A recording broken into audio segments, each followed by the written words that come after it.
Get ready for the dictation in 3, 2, 1, start.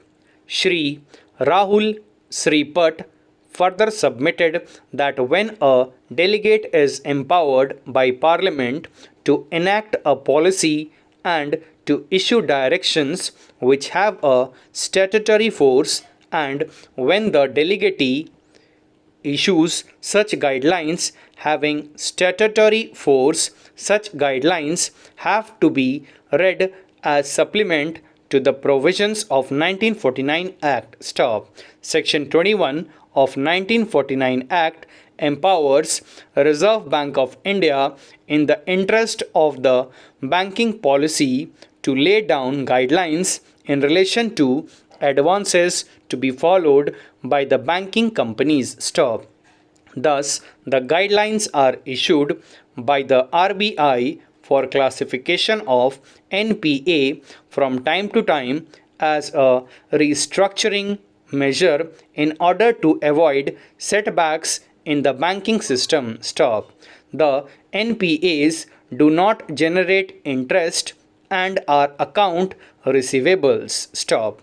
The object of issuance of NPA guidelines by the RBI is to minimize the problem of credit risk. Stop.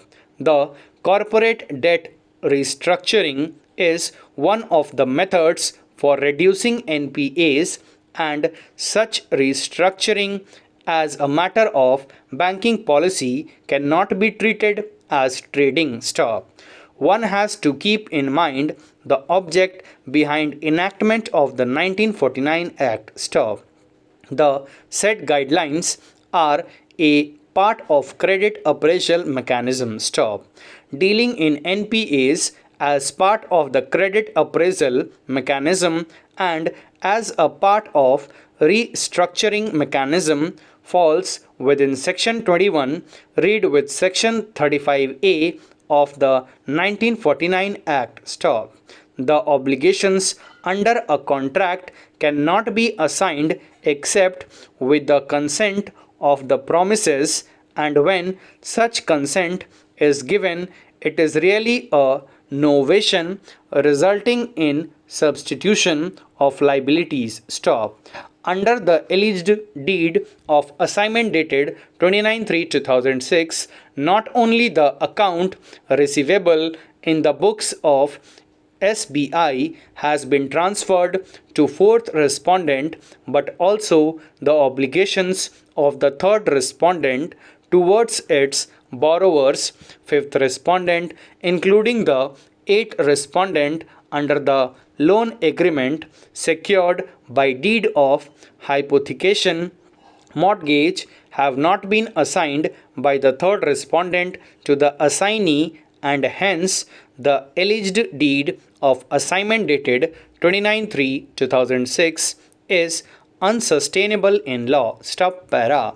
It has been submitted that no proper stamp duty as payable in the state of UP has been paid over the alleged assignment deed when the same is used to enforce rights over the immovable properties situated in the state of UP, and before the said alleged deed of assignment is to be considered and taken as a valid document, the same is required to be impounded, and the deficit stamp duty is to be recovered from the party concerned in terms of the provisions contained in the Indian Stamp Act and other laws in force for the time being. Stop.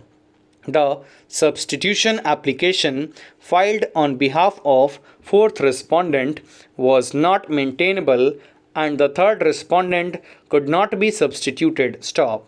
It had no authority to assign its liabilities towards its customers, that is, fifth respondent. Stop. The tribunal, by ex parte order, had allowed the substitution application without even issuing any notice on the substitution application to all the concerned parties to the litigation before the first respondent, including the eighth respondent. Stop para. Moreover, the assignment of debt is not the mode of banking business, and the private respondents cannot be termed as borrowers for recovery under the Act number 51 of 1993 Act before the first respondent. Hence, the whole proceeding gets vitiated from that stage itself. Stop. The deed of assignment dated 14/8/2008 is invalid and illegal, and the same was executed without paying proper stamp duty as applicable in the state of UP. Stop. The petitioner is neither a bank nor a banking company nor a financial institution nor a securitization and reconstruction company under the provisions of SARFAESI Act. Stop. The petitioner, being a company, is not falling in any of the categories mentioned above, and it cannot be an applicant for recovery of the amount in question before the tribunal under the provisions of Act number 51 of 1993. Stop. However, the substitution application filed on behalf of the petitioner was not maintainable. Stop. No notice was ever issued or served upon the 8th respondent, and the petitioner cannot step into the shoes of the 3rd respondent. Stop. There is no lease between the petitioner and the 8th respondent, as there is no oral or written agreement between them, nor the 8th respondent had ever rectified the alleged assignment deed. Stop. Thank you.